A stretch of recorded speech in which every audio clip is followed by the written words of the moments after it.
The morning started like any other day on Luna Base until the sky filled with death. Admiral Jack Morrison was drinking his coffee in the command center when the first alarms began to scream. The massive viewing screen showed something that made his blood freeze. Ships. Alien ships.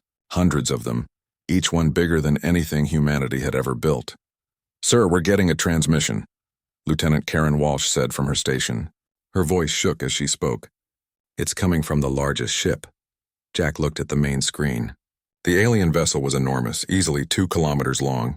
Its dark metal hull gleamed with strange lights that pulsed like a heartbeat. Around it, smaller ships moved in perfect formation. Even the smallest ones were twice the size of Earth's largest battleship. "Put it through," Jack ordered. The screen flickered, then showed the face of something that was definitely not human. The creature had 4 eyes arranged in a diamond pattern on its head. Its skin was pale blue and covered with scales that caught the light. When it spoke, its voice was cold and filled with contempt. "I am Commander Veltak of the Zephyrian Empire," the alien said. "You primitive creatures have exactly 72 hours to surrender your pathetic world. Submit now, and some of you may live as our servants. Refuse, and we will burn your cities to ash." The transmission ended before Jack could respond. All around the command center, his officers stared at the screen in shocked silence.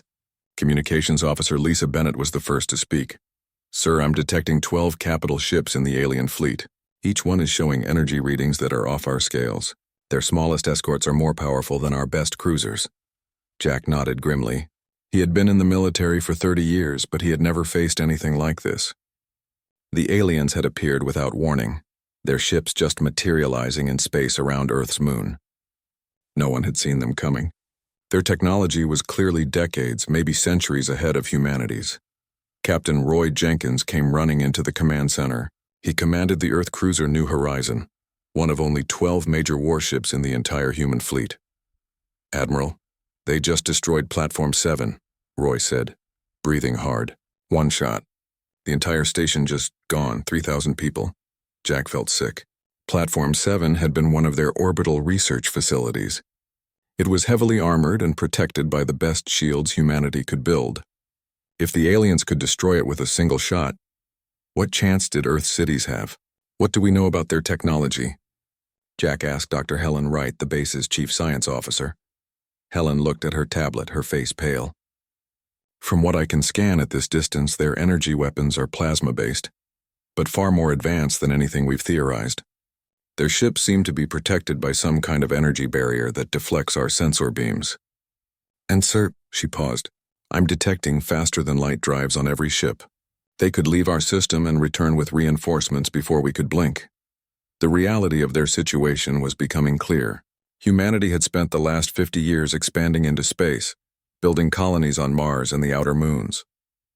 They had developed powerful nuclear engines, advanced computers, and weapons that could crack asteroids. But compared to these aliens, they were like children with sticks facing tanks. "Sir, incoming transmission from Earth," Lieutenant Walsh reported. "It's President Carter." The screen changed to show President Dan Carter in the White House Situation Room. Behind him, Jack could see the heads of every major government on Earth. "Admiral Morrison," the president said, "we've all seen what happened to Platform 7. What are we dealing with?" Jack chose his words carefully. "Mr. President, we are facing a technologically superior force. Their ships are larger, faster, and more powerful than anything in our fleet. They've given us 72 hours to surrender unconditionally. And if we refuse?" Jack looked at the tactical display showing the alien fleet. "Then they'll most likely destroy every major city on Earth as easily as they destroyed Platform 7. There was silence from Earth. Finally, General Kate Phillips, head of Global Defense Command, spoke up. "Admiral, what are our options?" Jack had been thinking about that since the aliens first appeared. "Limited, General.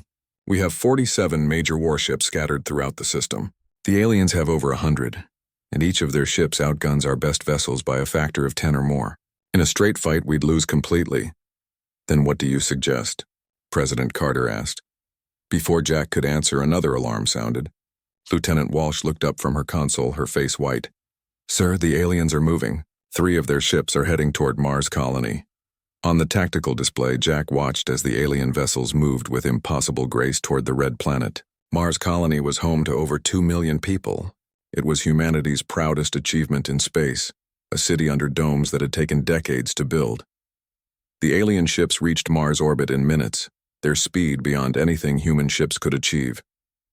Then one of them fired. The beam of energy that lanced down toward Mars was brighter than the sun.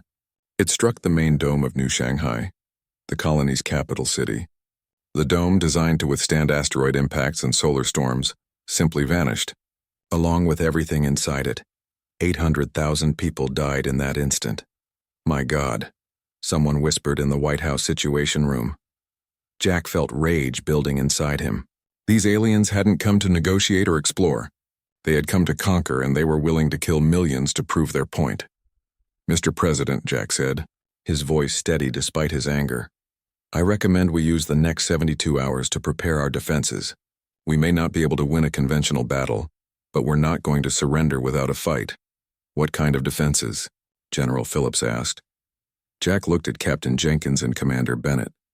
"Unconventional ones. These aliens are clearly used to fighting enemies with technology similar to their own. They expect us to meet them with battleships and energy weapons. Instead, we need to use every advantage we have." "Which is what exactly?" President Carter asked. "Desperation, sir," Jack replied, "and the fact that humans don't fight fair when our survival is at stake." The meeting continued for another hour, with military leaders across Earth and the colonies reporting in. The picture was bleak. Earth's total military force included less than 50 major warships, a few hundred fighters, and various support vessels. The aliens had arrived with over 200 ships, each one a technological marvel that made human vessels look like toys. But as Jack listened to the reports, he began to see possibilities. Humanity might be outgunned, but they weren't stupid.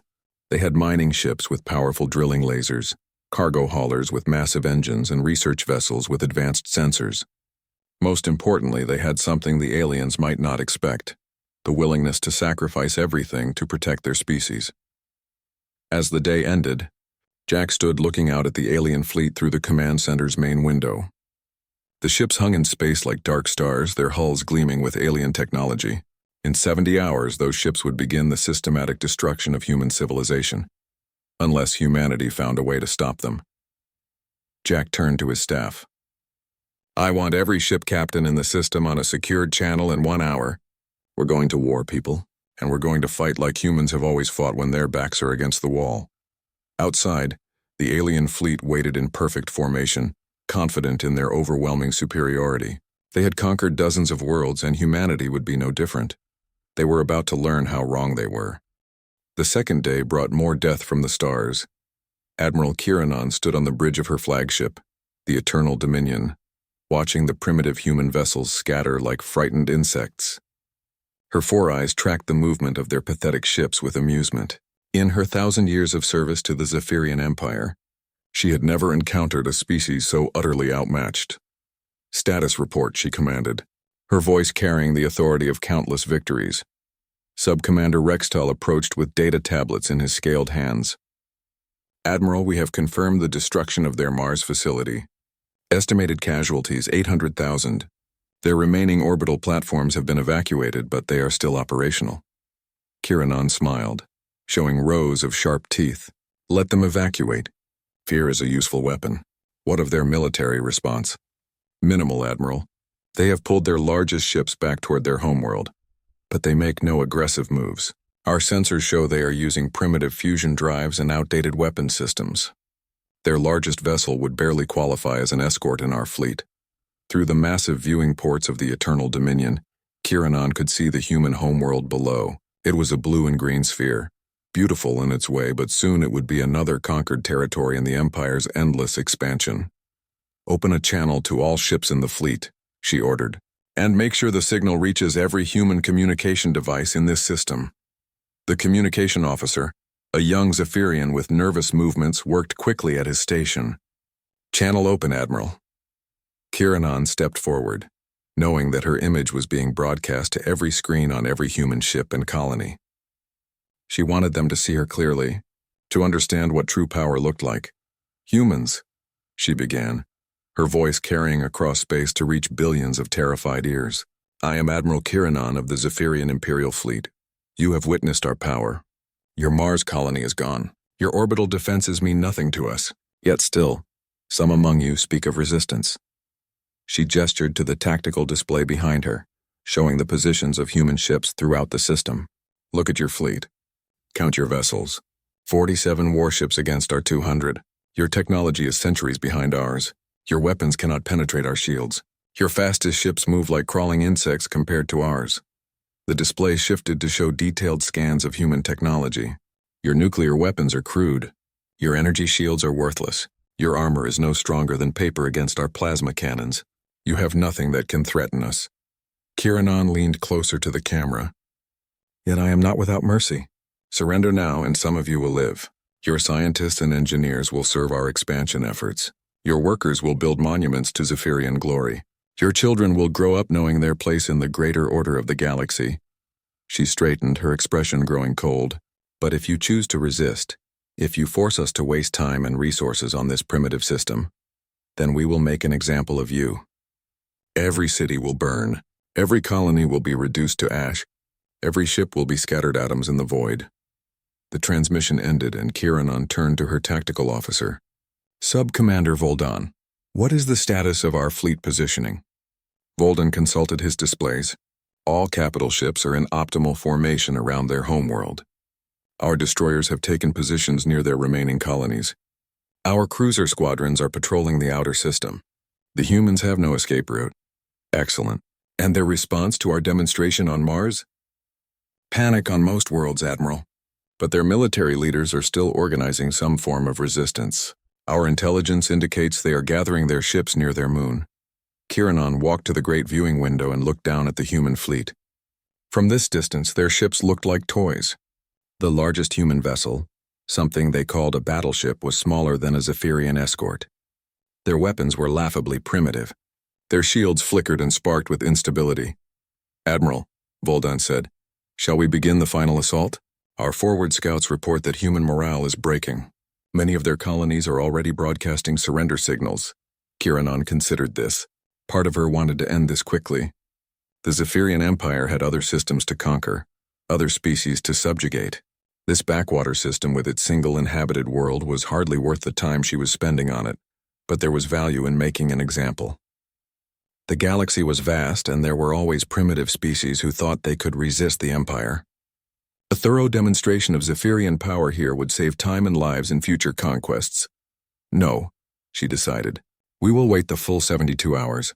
Let them see their own helplessness. Let them understand that resistance is pointless. When they finally surrender, it will be complete and absolute. Yes, Admiral. Should we respond to the distress signals from their colonies? Kiranon looked at the tactical display again. Several human colonies were broadcasting desperate pleas for mercy, offering to surrender immediately if the Zephyrians would spare their populations.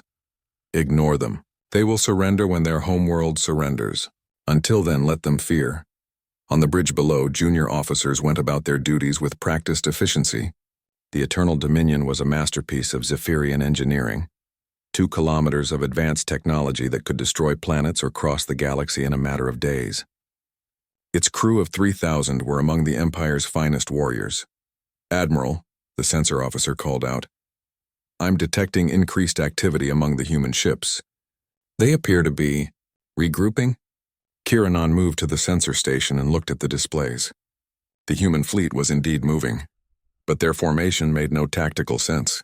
Instead of concentrating their forces for a defensive stand, they were spreading out. Some ships were moving toward the asteroid belt. Others were heading for the outer planets. What are they doing?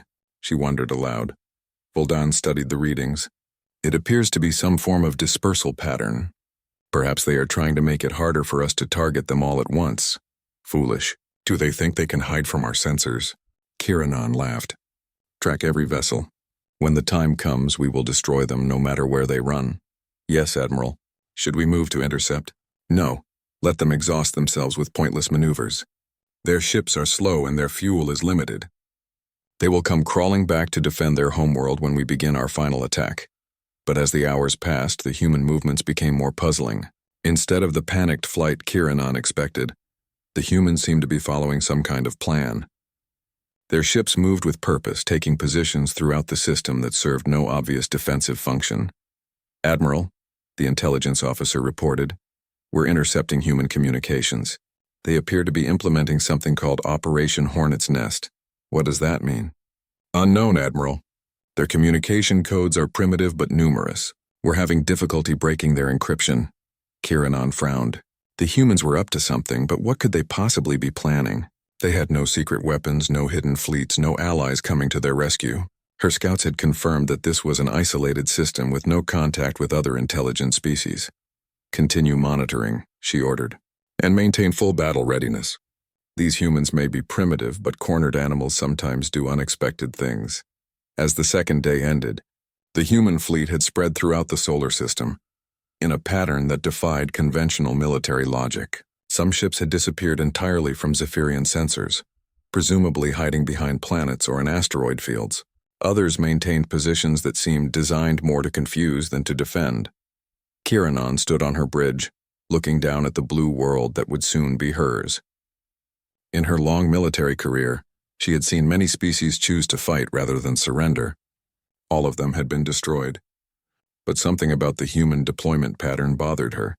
They were acting like they had a plan. Like they thought they could actually win. The thought was absurd, of course, but it was also troubling. In all her conquests, Kiranon had learned that desperate enemies were often the most dangerous, not because they were strong, but because they were unpredictable. She made a mental note to be particularly thorough when the time came to crush them. With less than 24 hours remaining, humanity prepared to do what they did best: improvise. Admiral Jack Morrison stood in the war room deep beneath Luna Base, surrounded by the most unconventional military minds Earth had ever produced. The walls were covered with tactical displays showing the alien fleet positions, human ship movements, and dozens of hastily drawn battle plans that looked more like chaos than strategy. Colonel Pete Andrews pointed at the main display with his coffee cup. Pete had spent 20 years fighting in Earth's brush wars, places where superior technology meant nothing and creative thinking meant everything. "The way I see it," Pete said, "these aliens fight like they've been doing this for centuries. Same formations, same tactics, same assumptions. They expect us to line up our ships and trade shots until the stronger side wins." Commander Sally Brooks nodded from her position at the communications console. Sally commanded the fastest ships in the human fleet, converted cargo runners that could dance around the alien formations if they had to. "So we don't line up," Sally said. "We hit them where they don't expect it. How they don't expect it, with weapons they've probably never seen before." Dr. Alan Foster looked up from his analysis of the alien technology they had managed to scan. Alan was Earth's leading expert on theoretical weapons, though most of his theories had never been tested in actual combat. "I've been studying their attack on Platform 7, he said, adjusting his glasses. "Their plasma weapons are incredibly powerful, but they're designed for precision strikes against large targets. Look at this." He brought up a replay of the alien attack on the orbital platform.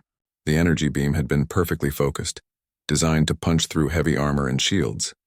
But it had been aimed at the platform's main reactor, a target the size of a building. "They're used to fighting enemies with technology similar to theirs," Alan continued. "Big ships, heavy armor, predictable targets.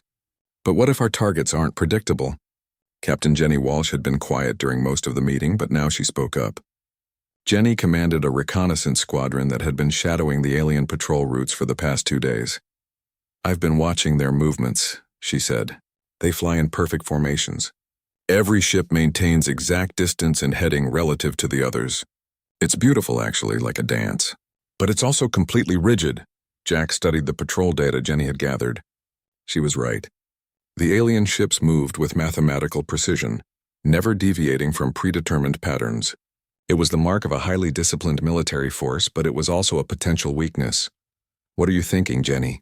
"They expect us to behave like a normal military," she replied. "But we're not a normal military. We're a bunch of miners, traders, researchers, and colonists who happen to have some weapons. What if we acted like it?" The room fell silent as everyone considered this. Earth's space fleet had grown organically over the past 50 years. Unlike the alien forces, which were clearly purpose-built for warfare, human ships were converted from civilian designs. Cargo haulers with bolt-on weapons, mining vessels with military sensors, research ships with improvised armor. "Operation Hornet's Nest," Jack said slowly. We've been thinking about this wrong. We're not trying to win a battle. We're trying to survive long enough to make them reconsider. Dr. Helen Wright, who had been analyzing alien communication patterns, looked up from her computer. I think I understand something about their psychology. Every transmission we've intercepted shows the same pattern. They see themselves as superior beings bringing order to primitive species. They've probably done this hundreds of times. So they're not expecting a real fight. They're expecting a demonstration, a chance to show off their power and accept our surrender. What if we gave them a fight instead? Jack walked to the main tactical display and studied the positions of both fleets. The aliens maintained their perfect formations around Earth and the major colonies. The human ships were scattered throughout the system, hiding behind asteroids, lurking in planetary shadows, and moving in patterns that made no sense to conventional military thinking. Here's what we're going to do, Jack announced. We're going to give these aliens something they've never encountered before. An enemy that doesn't follow their rules. He turned to Pete Andrews. Colonel, I want you to coordinate with every mining ship in the belt. How many do we have with heavy drilling equipment? About 30 vessels with serious rock-cracking capability, Admiral. Plus another 50 with smaller mining lasers. Good. Sally, what's the status on your fast movers? Commander Brooks consulted her tablet. 18 converted cargo runners, all with enhanced engines and improvised weapons. They can outrun anything the aliens have except their main battle fleet. Perfect. Alan, I need you to work with Helen on something. We've got 6 hours to figure out how to turn civilian technology into military advantages. Dr. Foster and Dr. Wright looked at each other, then back at the Admiral. What did you have in mind? Jack pointed to the display showing asteroid belt positions. The aliens have been ignoring our mining operations because they don't see them as military threats. What if they're wrong? For the next 6 hours, the command center became a hive of desperate activity. Engineers worked alongside tactical experts. Civilian ship captains planned missions with military commanders, and scientists calculated the physics of improvised weapons systems. Captain Greg Thompson arrived with representatives from the Asteroid Mining Consortium. Greg commanded one of the largest mining vessels in the belt, a massive ship designed to crack apart asteroids and process their raw materials. His ship, like most mining vessels, carried nuclear charges powerful enough to split mountains. Admiral, Greg said, my boys are ready to do whatever it takes, but you need to understand we're not soldiers. We're miners. Our ships aren't built for combat. That's exactly why this might work, Jack replied. The aliens expect military opposition. They don't expect civilians with industrial equipment and nothing left to lose. Commander Beth Rodriguez joined the planning session via secure channel from her position in the outer system. Beth commanded a small fleet of research vessels that had been studying the outer planets when the aliens arrived. Admiral, I've been watching their patrol patterns out here, she said. They're completely predictable. Same routes, same timing, same formations. It's like they're following a textbook. That's because they probably are, Jenny Walsh observed. A species that's conquered the galaxy probably has very established ways of doing things. As the planning session continued, a picture began to emerge. The aliens were powerful, but they were also predictable. They fought like a conventional military force because they had never encountered anything else. But humanity wasn't conventional. Here's the plan, Jack announced as dawn approached outside the lunar base. We're going to hit them with everything at once, but not the way they expect. Our mining ships will use their industrial equipment as weapons. Our cargo haulers will ram their formations with nuclear charges. Our research vessels will use their sensors to coordinate attacks from multiple directions. And if it doesn't work? Pete asked. Jack looked around the room at the faces of humanity's last hope. Scientists, miners, traders, and soldiers, all united by the knowledge that their species faced extinction. Then at least we'll go down fighting like humans, he said. These aliens think they can just show up and demand our surrender. They think we're primitives who will roll over when faced with superior technology. Let's show them what happens when you threaten a species that turned sticks and stones into spaceships. The final preparations began immediately. Throughout the solar system, human ships moved into position for an attack unlike anything the galaxy had ever seen. Mining vessels loaded their holds with nuclear explosives. Cargo ships prepared for ramming runs that would destroy both themselves and their targets. Research vessels calibrated their sensors for military targeting. It wasn't a conventional battle plan. It wasn't even a particularly good battle plan, but it was a human battle plan, born from desperation, creativity, and the absolute refusal to surrender without a fight. The aliens were about to discover that sometimes the most dangerous enemy isn't the one with the best weapons, but the one with nothing left to lose. As the final hours counted down to the alien ultimatum, Jack Morrison stood in the command center watching his makeshift fleet prepare for war. Outside, the alien ships waited in their perfect formations, confident in their overwhelming superiority. They had no idea what was coming. The success of the first human attack had bought them time, but Admiral Kiranon was not about to let these primitives embarrass the Zephyrian Empire further. On the bridge of the Eternal Dominion, she stood before her senior officers with cold fury in her 4 eyes. The tactical display showed the locations of her remaining ships, now pulled back into a tight defensive formation around Earth. 7 of her vessels were gone, destroyed by creatures she had dismissed as barely civilized. "Sub-Commander Voldan," she said, her voice carrying the ice of deep space. "Send word to the battle fleet at Kepler Station. I want every Star Render-class dreadnought in this sector brought to this system immediately." Voldan hesitated. "Admiral, the Star Render ships are designed for planetary bombardment. Surely our current forces are sufficient for—" "Our current forces," Kiranon interrupted, "have just been humiliated by mining equipment and cargo ships. I will not allow these humans to make a mockery of Imperial power. The Star Renders will end this resistance permanently." She turned to address the entire bridge crew. "These humans think their desperate tactics make them dangerous. They believe their willingness to die gives them power. They are about to learn what true power looks like." Commander Thekvar, the fleet's tactical specialist, stepped forward. "Admiral, if I may, the human attacks showed several concerning patterns. They appear to have modified civilian industrial equipment for military use. Their coordination suggests a level of tactical flexibility we didn't anticipate." Kiranon fixed him with a stare that had silenced countless subordinates. "Are you suggesting that these primitives pose a genuine threat to the Empire?" "I'm suggesting that they fight unlike any species we've previously encountered. Their tactics are unconventional.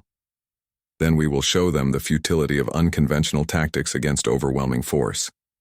While the aliens regrouped and called for reinforcements, humanity was discovering that their first victory had come at a terrible cost. Admiral Jack Morrison stood in the command center beneath Luna Base, looking at casualty reports that made his stomach turn. 43 ships lost, Captain Roy Jenkins reported, including some of our best mining vessels and most experienced crews. "We hurt them, Admiral, but we can't sustain losses like this for long." Dr. Helen Wright looked up from her analysis of the alien retreat. "The good news is that they're acting more cautiously now. Their formation has tightened considerably, and they're running much more frequent sensor sweeps. We've made them nervous." "Nervous aliens with planet-killing weapons," Jack muttered. "That's not necessarily an improvement." But even as he spoke, other reports were coming in that offered hope. Throughout the solar system, human crews were adapting with the speed that had made their species successful. What had started as desperate improvisation was evolving into something more systematic. Captain Luke Miller arrived at the command center carrying data tablets and wearing a grin that seemed out of place given the circumstances. Luke commanded one of humanity's newest experimental vessels, a converted research ship that his crew had nicknamed the Ghost. "Admiral," Luke said, "you need to see what we've been working on." He activated a holographic display showing his ship, but something was wrong with the image. The Ghost flickered and wavered, sometimes appearing solid, other times seeming to fade into the background of space. "What am I looking at?" Jack asked. "Adaptive camouflage," Dr. Alan Foster explained, entering the room with Commander Amy Clark close behind. "We've been working on it since the first alien scout ships arrived. It's not true invisibility, but it makes us very hard to target accurately." Amy nodded enthusiastically. She had been one of the cargo runner pilots in the first attack, one of the few who had survived the chaotic battle around the alien fleet. "The alien targeting systems are incredibly precise," she said, "but they're designed to lock onto large, predictable targets. Our new ships use a combination of reflective coating and active camouflage that makes us appear smaller and less threatening than we actually are." Jack studied the technical specifications Luke handed him. The Ghost-class frigates were built around a completely different philosophy from traditional warships. Instead of heavy armor and powerful weapons, they relied on speed, stealth, and the ability to appear harmless until the moment they attacked. How many of these can we build? We already have 6 operational, Luke replied, and another dozen under construction using converted civilian vessels. The aliens have been ignoring most of our smaller ships, so we've had time to work. Dr. Wright brought up new sensor data on the main display. The aliens have also made a tactical mistake. By pulling back into tight formation, they've made themselves vulnerable to a different kind of attack. She highlighted the alien positions around Earth. They're protecting themselves against ramming attacks, but they've forgotten that we have other capabilities. Such as? Asteroid mining, Commander Beth Rodriguez said, joining the discussion via communication link from her research vessel. The alien formation is positioned directly in the path of several large asteroid groups that our mining ships have been tracking for months. Jack began to see the possibility. You're talking about using gravitational manipulation to redirect asteroid impacts. Exactly. We have mining ships with powerful tractor beams designed for moving large masses. If we can coordinate properly, we can turn the entire asteroid belt into a weapon. The plan that emerged over the next few hours was even more audacious than their first attack. Instead of sending ships directly against the alien fleet, they would use the solar system itself as a weapon. Captain Steve Watson arrived to represent the asteroid mining crews. Steve commanded a fleet of heavy industrial ships that had been working the belt for decades, moving mountains of rock and metal to supply Earth's expanding space industry. It's possible, he said after reviewing the calculations. Difficult, but possible. We'd need to coordinate the movement of approximately 30 large asteroids, each one precisely timed and positioned. The gravitational calculations alone are already complete, Dr. Foster interrupted, displaying complex mathematical equations on his tablet. We've been working on this since yesterday. The alien fleet position is predictable enough that we can calculate impact trajectories with reasonable accuracy. Commander Rachel Turner, who had been coordinating communications between the scattered human ships, raised a concern. What about their weapons? The aliens will see the asteroids coming and destroy them long before they reach the fleet. That's where our new ghost ships come in, Luke Miller said. Miller, we'll coordinate the asteroid attack with direct strikes from our stealth vessels. The aliens will be forced to choose between shooting at rocks or shooting at us. Amy Clark smiled grimly. And while they're busy with both of those problems, we hit them with something they really won't see coming. She explained her plan, and even Jack had to admit it was brilliantly insane. The converted cargo runners would make another attack run, but this time they wouldn't be carrying nuclear charges or ramming the alien ships. Instead, they would be carrying something much more dangerous. Modified mining equipment that could turn the aliens' own technology against them. Their shields are designed to keep energy out, Amy explained. But what if we could get inside the shields and then release that energy? Dr. Foster nodded approvingly. Electromagnetic pulse devices, built from mining survey equipment. Get them close enough to an alien ship, and they could overload the vessel's entire electrical system. The pieces were falling into place. Humanity was learning to fight a war unlike any that had ever been fought before, using tools and tactics that no military academy had ever taught. As the planning session continued into the night, reports arrived about the alien reinforcements. Long-range sensors had detected massive ships approaching the solar system, vessels even larger than the ones already threatening Earth. Star Render-class dreadnoughts, Dr. Wright reported grimly. Each one is capable of cracking a planet's surface from orbit. They'll be here within 18 hours. Jack looked around the room at his exhausted staff. They had won one battle against impossible odds, and now they were being asked to do it again against even worse odds. Then we better make sure our next attack counts, he said, because if these new ships are as dangerous as they look, we might not get another chance. Outside the command center, human ships throughout the solar system prepared for a battle that would determine whether their species survived to see another dawn. The aliens had superior technology and overwhelming numbers, but humanity had something the galaxy had never seen before: the ability to turn anything, even asteroids and mining equipment, into weapons of war. The Zephyrian Empire was about to learn that humans didn't fight fair when their survival was at stake. The arrival of the star-rendered dreadnoughts changed everything. Admiral Jack Morrison stood in the command center watching the massive alien ships emerge from faster-than-light travel at the edge of the solar system. Each one was over 3 kilometers long, bristling with weapons that could reduce Earth to molten slag within minutes. "Sweet mother of..." Captain Roy Jenkins whispered, staring at the sensor readings. "Those things are bigger than our space stations." Dr. Helen Wright was frantically analyzing the new arrivals with every sensor humanity possessed. "I'm reading energy signatures that are off our scales. These aren't just warships, they're mobile weapons platforms designed to destroy entire worlds." On the main display, the 3-star rendered dreadnoughts moved with slow, terrifying purpose toward the inner system. Around them, smaller escort vessels provided protection, but the dreadnoughts themselves looked like they could handle any threat the galaxy might offer. "Admiral," Communications Officer Lisa Bennett reported, "we're receiving a transmission from the alien fleet." The screen flickered, then showed Admiral Kiranon standing on the bridge of her flagship.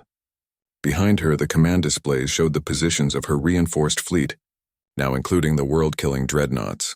"Humans," she said, her voice filled with cold satisfaction. "You have had your little victory. You destroyed a few of our smaller ships with your primitive tactics, but now you face the true power of the Zephyrian Empire." The camera angle shifted to show one of the star-render ships through the viewing ports of her bridge. The massive vessel filled the frame, its dark hull covered with weapon emplacements that could level continents. "These are star-render-class planetary assault ships," Kiranon continued. "Each one carries weapons capable of cracking your world's crust and boiling your oceans. Your mining ships and cargo haulers are nothing against such power." She leaned closer to the camera. "But I am not without mercy. Surrender now immediately and unconditionally, and I will use the star renders to give your world a quick death. Continue your resistance, and I will show you what it means to face the Empire's full wrath." The transmission ended, leaving the command center in grim silence. "Options?" Jack asked quietly. "Limited," Roy admitted. "Those dreadnoughts outgun our entire fleet by factors we can't even calculate. And that's assuming we could get close enough to engage them. Which we probably can't." But Dr. Alan Foster was studying the sensor data with the intensity of a man whose species' survival depended on finding something the aliens had missed. "Wait," he said suddenly. "Look at this. The star-render ships are massive, but they're also old. Really old. The hull configuration and energy signature suggest they're using technology that's centuries out of date compared to the rest of the alien fleet." "What does that mean?" Jack asked. "It means they were built for a different kind of warfare," Dr. Foster explained. "These ships are designed to fight other dreadnoughts in massive fleet engagements, or to bombard planets from a safe distance. They're not built to deal with small, fast, unpredictable targets," Commander Amy Clark, who had been listening from her position aboard one of the new Ghost-class ships, spoke up over the communication system. "Admiral, I'm looking at these things through our new targeting systems. They're huge and powerful, but they're also slow and cumbersome. Their point defense systems are designed for stopping missiles and fighters, not cargo ships loaded with explosives." Captain Luke Miller, commanding the lead Ghost ship, added his own analysis. "The dreadnoughts are staying back while their escort ships move forward. That suggests they're not designed for close combat. They want to sit back and use their big guns from a distance." Jack felt the beginnings of an idea forming. The aliens had brought their most powerful weapons to crush humanity's resistance, but in doing so they might have given humans exactly the opening they needed. "Luke, how close can your ghost ships get to those dreadnoughts without being detected? With our adaptive camouflage and the confusion from the escort ships?" "Probably pretty close. But Admiral, even our best weapons can't penetrate that kind of armor." "We're not going to try," Jack replied. "Amy, what's the status on those electromagnetic pulse devices you've been working on?" Amy's voice carried new excitement. "We've got 12 units ready, each one powerful enough to overload the electrical systems on ships up to cruiser size. But against something as big as a dreadnought, we'll need bigger devices," Dr. Foster interrupted. "Much bigger, but I think I know where we can get them." He brought up a schematic of the solar system's industrial infrastructure, the fusion reactors that power our asteroid mining operations. Each one is designed to contain and control energy levels that would power a small city. If we could modify them. "You're talking about turning our own power plants into weapons?" Roy asked. "I'm talking about survival," Alan replied. Those reactors could be modified to produce electromagnetic pulses powerful enough to affect even the star render ships. The question is whether we can get them close enough to matter. Captain Steve Watson, commanding the heavy industrial ships, joined the conversation. My crews have been moving fusion reactors for 20 years. We could load them onto cargo ships and deliver them anywhere in the system. But getting close to those dreadnoughts, that's where we come in, Luke said. The ghost ships can provide cover and confusion while the cargo ships make their approach. Between our stealth capabilities and the asteroid attack we're already planning, we might be able to create enough chaos to get through. The plan that emerged was humanity's most desperate gambit yet. They would coordinate 3 separate attacks simultaneously. The asteroid bombardment to tie up the alien escort ships, the ghost ship attacks to provide confusion and misdirection, and finally, cargo ships carrying modified fusion reactors that would be detonated as close to the star-render dreadnoughts as possible. It's insane, Roy observed. We're talking about sacrificing our most valuable industrial equipment and probably dozens of ships and crews. The alternative is watching those dreadnoughts turn Earth into a cinder, Jack replied. I'll take insane over extinction. As the planning session continued, reports came in from throughout the solar system. Human crews were working with desperate efficiency to prepare for a battle that would either save their species or witness its destruction. Commander Rachel Turner coordinated the movement of 30 large asteroids, each one precisely aimed at the alien fleet positions. The gravitational calculations required to move such massive objects with accuracy were staggering. But humanity's miners had been moving asteroids for decades. Captain Jenny Walsh positioned her reconnaissance ships to provide real-time intelligence on alien movements. Her small, fast vessels had been shadowing the alien fleet since their arrival, mapping their patrol patterns and defensive positions. Dr. Wright worked with her team to analyze every scrap of data they had on the star-render dreadnoughts. The ships were ancient by galactic standards, but they were still the most powerful weapons platforms humanity had ever faced. "I've found something interesting," she reported as the final preparations were made. The star-render ships have a design flaw. Their massive size requires enormous power systems, and all that power has to be controlled by central processing centers. If we could overload those centers, the ships would be crippled, Alan finished. Maybe not destroyed, but definitely knocked out of the fight. That's assuming our electromagnetic pulse devices can penetrate their shielding, Amy pointed out. One way to find out, Jack said grimly. As humanity prepared for its most desperate battle, the alien fleet continued its slow approach toward Earth. The star-render dreadnoughts moved like ancient gods of war, confident in their invincibility and certain that no primitive species could threaten them. Admiral Kiranon stood on her bridge, watching the countdown to her final ultimatum. In 6 hours, if humanity had not surrendered, she would give the order that would end their resistance forever. The star-render ships would reduce Earth to a lifeless rock, and the galaxy would remember what happened to species that defied the Empire. But in the asteroid belt, among the shadows of Earth's moon, and in the dark spaces between planets, humanity was preparing to teach the Zephyrian Empire a lesson they would never forget. The lesson was simple. Never underestimate a species with nothing left to lose and the determination to use anything, even their own power plants, as weapons of war. The final battle was about to begin, and this time, humanity wasn't just fighting for survival. They were fighting to prove that intelligence, creativity, and desperate courage could triumph over even the most overwhelming technological advantage. The aliens were about to discover what happened when humans stopped fighting fair and started fighting smart. The asteroid belt had never been a battlefield before, but humanity was about to change that forever. Admiral Jack Morrison watched the final countdown on his command displays as 30 massive space rocks, each one the size of a city block, began their precisely calculated journey toward the alien fleet. The asteroids moved slowly but with unstoppable momentum, guided by mining ships whose crews had spent years learning how to move mountains in space. "All units report ready," Commander Rachel Turner announced from her coordination ship in the outer system. "Asteroid bombardment will begin impact sequence in 47 minutes. Captain Frank Kelly, commanding the mining vessel Iron Horse, was personally guiding the largest asteroid in the attack. The rock he was pushing toward the alien fleet massed over 10 million tons and was moving at nearly 50,000 kilometers per hour. "This is Iron Horse," Frank reported. Big Bertha is on course and accelerating. The aliens are going to have a very bad day. Throughout the asteroid belt, similar scenes were playing out as human miners turned their industrial equipment into weapons of war. Tractor beams designed for moving ore were pushing rocks toward the alien fleet. Precision charges meant for breaking apart.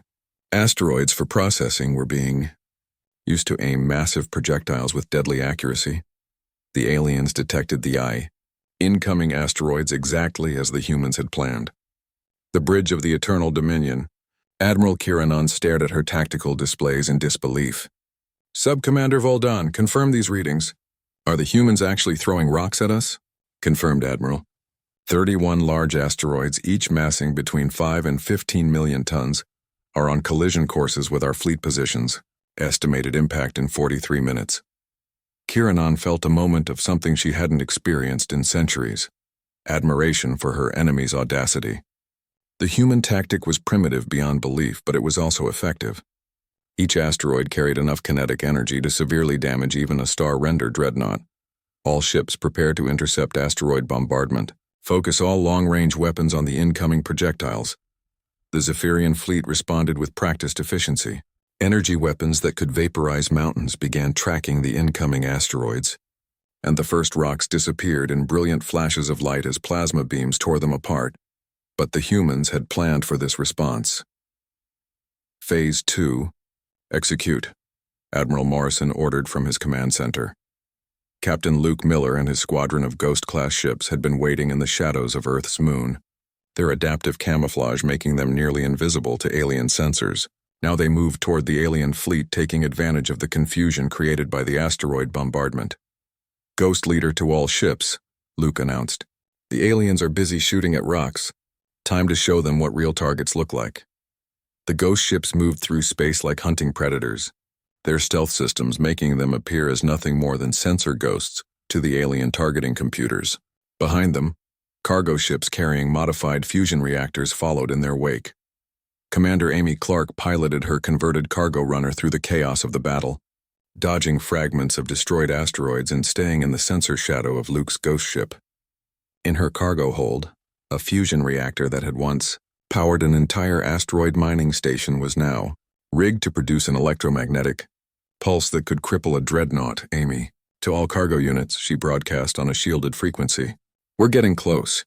Remember, we need to get within 5 kilometers of the target ships for maximum effect. The alien fleet was discovering that shooting down 30 asteroids while maintaining formation was more difficult than their tactical computers had calculated.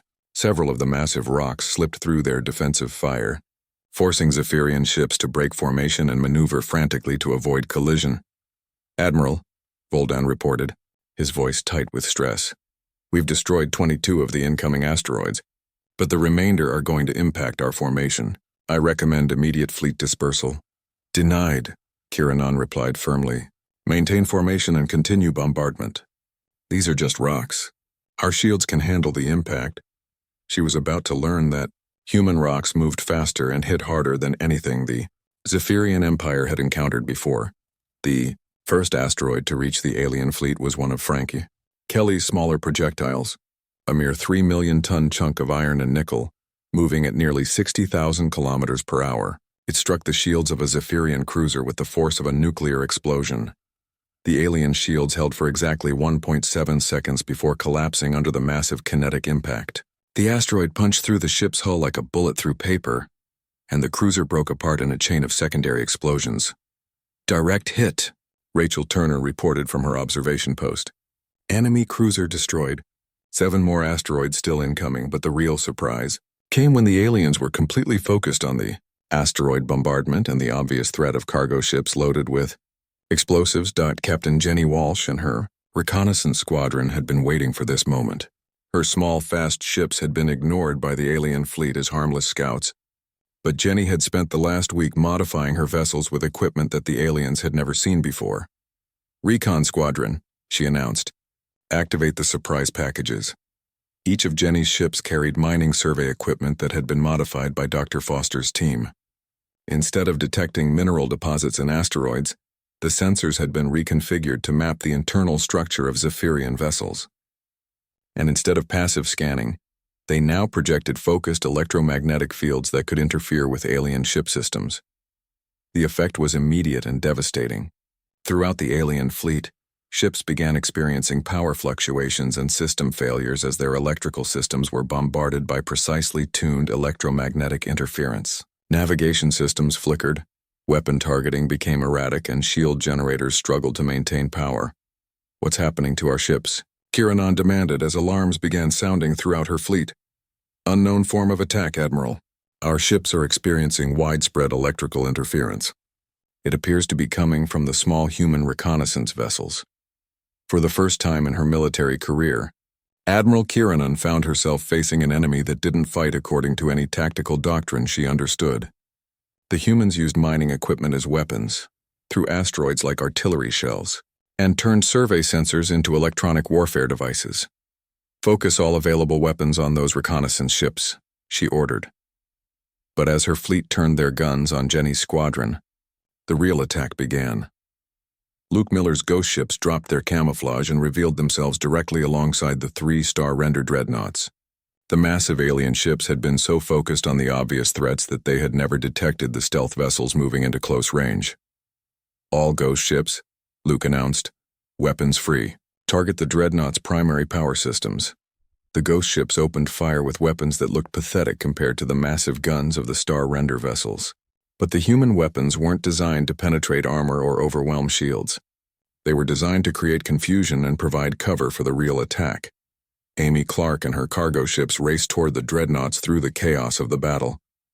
Behind them, more asteroids were impacting the alien fleet, destroying escorts and forcing the larger ships to maneuver desperately. "Cargo units," Amy called out.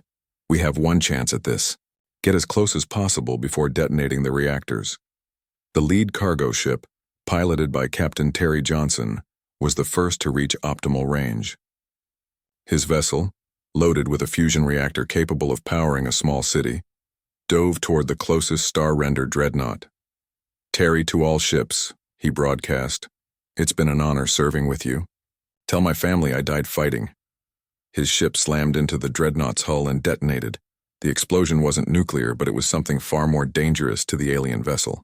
The modified fusion reactor released an electromagnetic pulse that propagated through the dreadnought's entire structure, overloading every electrical system on the massive ship, the star-render dreadnought.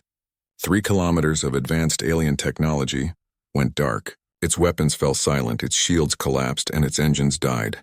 The ship began to drift helplessly through space, a victim of humanity's desperate ingenuity. "Dreadnought 1 is down," Dr. Wright reported from the command center. "All systems appear to be offline." But the battle was far from over. 2 more star-render ships remained active, along with dozens of escort vessels, and Admiral Kiranon was learning that these humans were far more dangerous than she had ever imagined. "All ships," she ordered, her voice filled with cold fury. "Ignore the asteroids and focus all firepower on the human vessels. These primitives have drawn their last breath."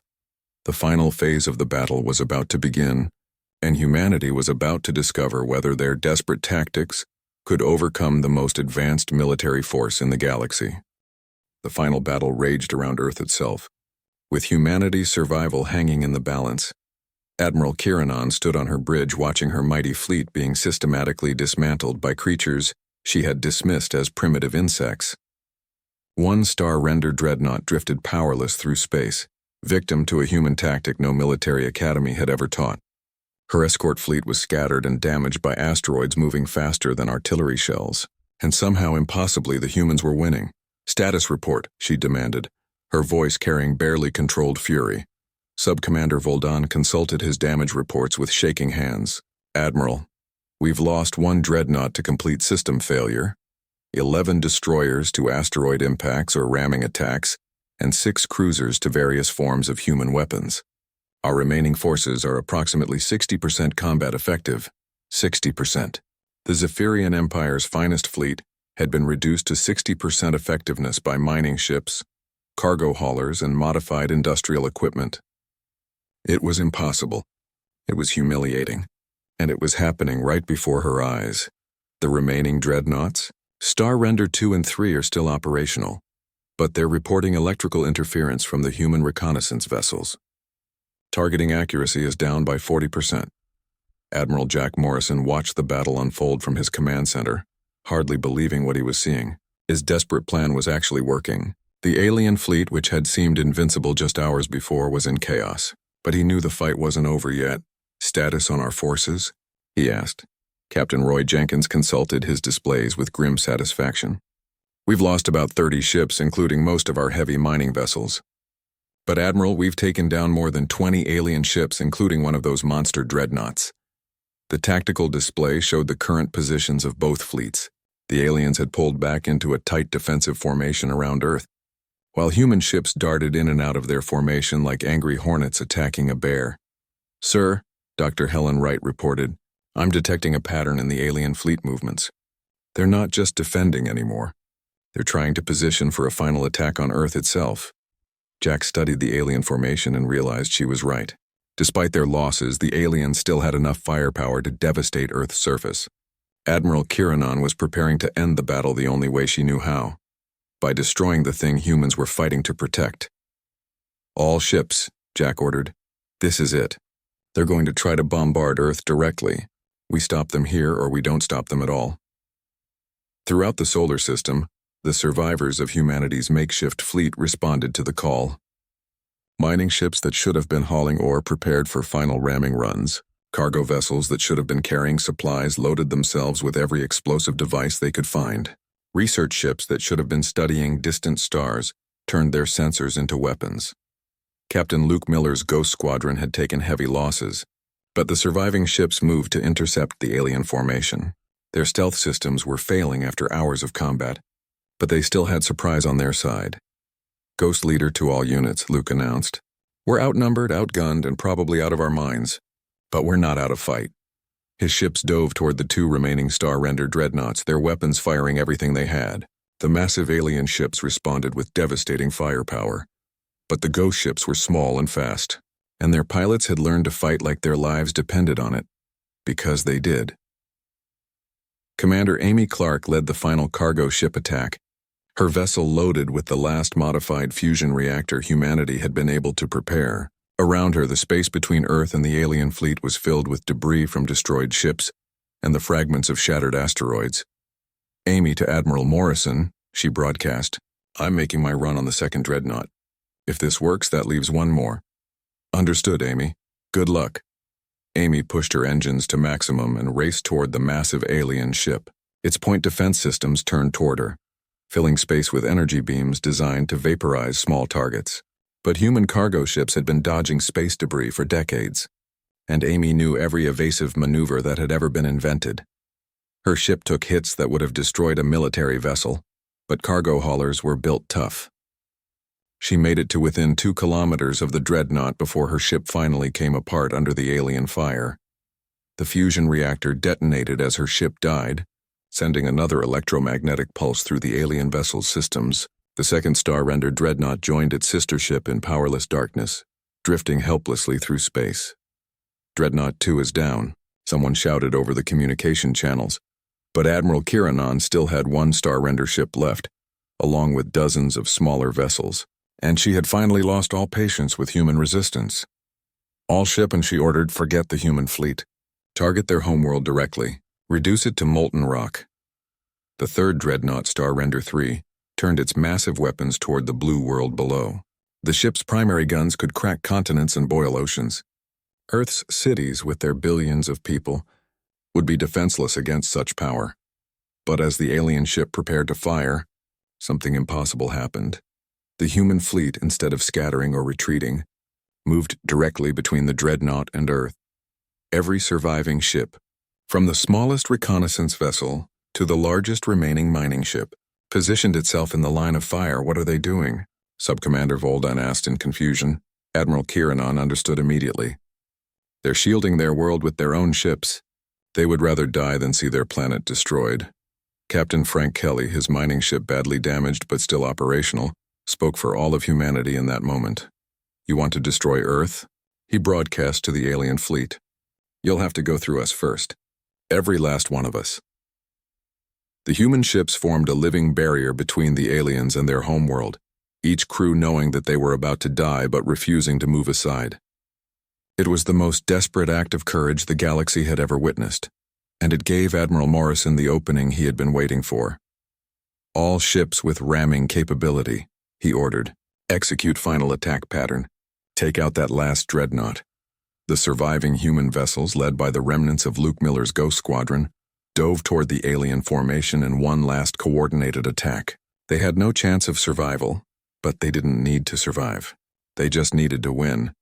Captain Terry Johnson, his cargo ship loaded with mining explosives, was among the first to reach the alien lines. His ship took devastating fire as it approached, but he kept flying straight toward the heart of the dreadnought. "Terry, to all ships," he broadcast. "See you on the other side."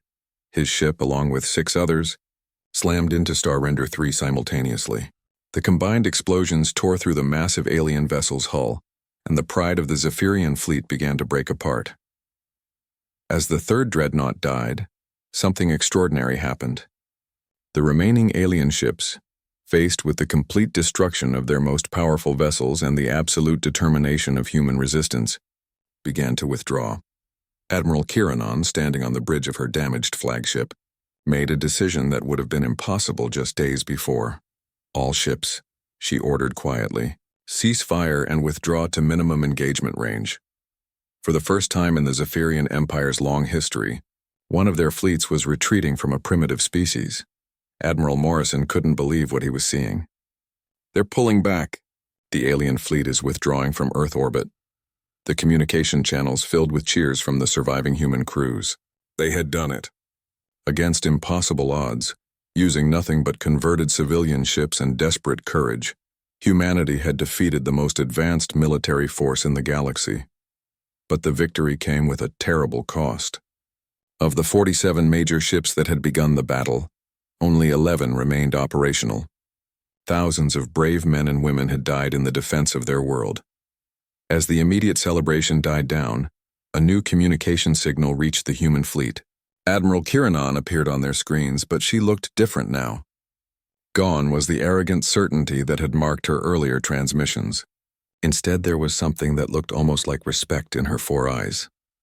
"Admiral Morrison," she said, her voice carrying none of its previous contempt, "I request permission to speak with you directly." Jack looked around his command center at the faces of his exhausted crew. They had won, but barely, and they all knew that the aliens could call for more reinforcements if they chose to continue the fight. "Permission granted," Jack replied. "Your species has fought unlike any we have encountered in 1,000 years of conquest," Kiranon continued. "You turned mining equipment into weapons of war. You used asteroids as artillery. You sacrificed your lives without hesitation to protect your world. We came here expecting to face primitives, but instead we found warriors." She paused, and when she continued, her voice carried a note that Jack had never heard from her before. Uncertainty. The stars looked the same as they always did to Captain Jake Morrison as he stood on the bridge of the UES Manhattan. For 20 years, he had been exploring the dark reaches of space beyond Earth's solar system. His ship was not the biggest or the fastest, but it was reliable. The crew of 200 had been together for 3 years now, mapping new star systems and looking for planets that humans might one day call home. Jake was a tall man with graying hair and steady hands. He had seen many strange things in space, but nothing had prepared him for what was about to happen. The morning started like any other. Dr. Lisa Grant, his science officer, was studying readings from a nearby gas giant. Commander Ryan Hayes, his tactical officer, was running routine checks on the ship's weapons systems. These weapons were small and mainly used for clearing space debris. Nothing more. Lieutenant Commander Amy Foster sat at the communications station, listening for any signals from other human ships in the area. The space around them was quiet, as it usually was. Earth was far behind them, and the nearest human colony was weeks away at full speed. They were truly alone out here, or so they thought. Amy's console suddenly came alive with beeping sounds. She looked at her screens with confusion. "Captain, I'm getting a signal. It's not from any human ship." Jake felt his heart skip a beat. In all his years of exploration, he had never encountered another intelligent species. Earth's scientists had always wondered if humans were alone in the universe. Now it seemed they were about to get their answer. "Put it through the main speakers," Jake ordered. The bridge fell silent as a strange voice filled the air. The words were not in any human language, but their computer systems worked quickly to translate them. What they heard made everyone's blood run cold. "Primitive humans, I am Admiral Vextar of the Zephyrian Empire. We have been watching your species spread across this galaxy like a disease. Your expansion ends now." Jake looked at his crew. Dr. Grant's face was pale and Commander Hayes had his hand on the weapon controls. Amy was trying to get more information about where the signal was coming from. "We know you can understand us," the alien voice continued. "Your technology is weak, but your translation systems work well enough. Listen carefully to what I'm about to tell you." Jake stepped forward and nodded to Amy. She opened a communication channel so he could respond.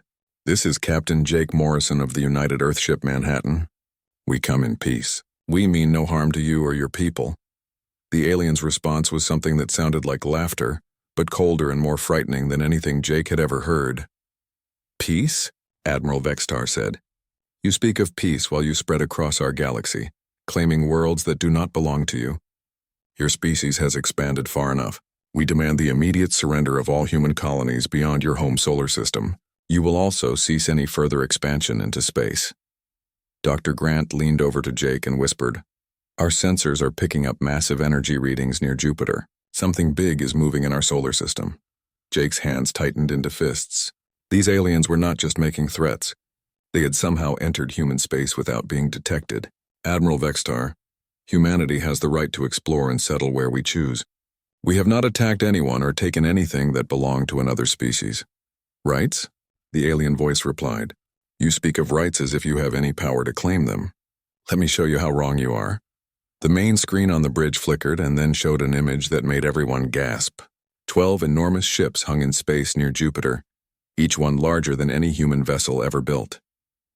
They were sleek and dark, with surfaces that seemed to bend the light around them. Strange energy fields surrounded each ship, making them glow with an otherworldly power. "These are just the ships of my first fleet," Admiral Vextar explained. "Each vessel is over 3 kilometers long and armed with weapons that can destroy entire planets. Our technology is thousands of years ahead of yours. Your strongest warships are like toys compared to our weakest scout vessels."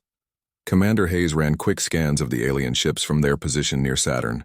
The readings made him shake his head in disbelief. "Captain, their energy output is beyond anything we've ever seen.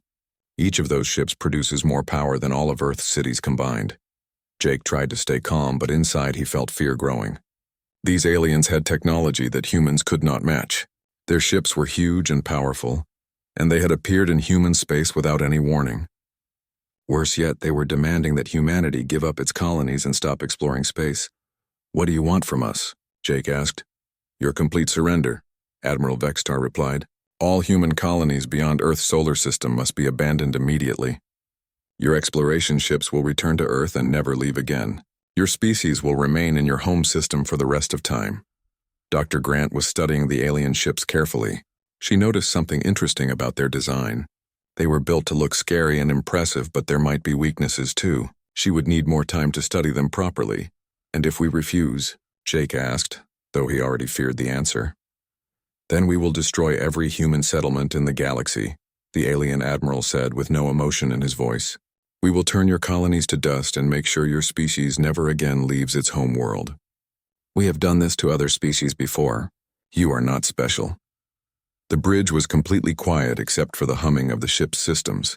Jake looked at each member of his crew. These were good people who had dedicated their lives to peaceful exploration and discovery. The idea that they might have to fight for humanity's survival was almost too much to bear. "You have exactly 72 hours to make your decision," Admiral Vextar continued. "Surrender completely or watch your civilization burn. We will begin by destroying your outer colonies to show you that our threats are real. After that, we will move toward Earth itself." The communication channel closed with a sharp click, leaving the bridge in heavy silence. Amy was the first to speak. "Captain, I'm receiving emergency broadcasts from Earth. They know about the alien fleet." Jake nodded slowly. "Send a full report of everything we've learned to Earth Command immediately. Include all sensor readings of their ships." Dr. Grant was still studying the data from the alien vessels.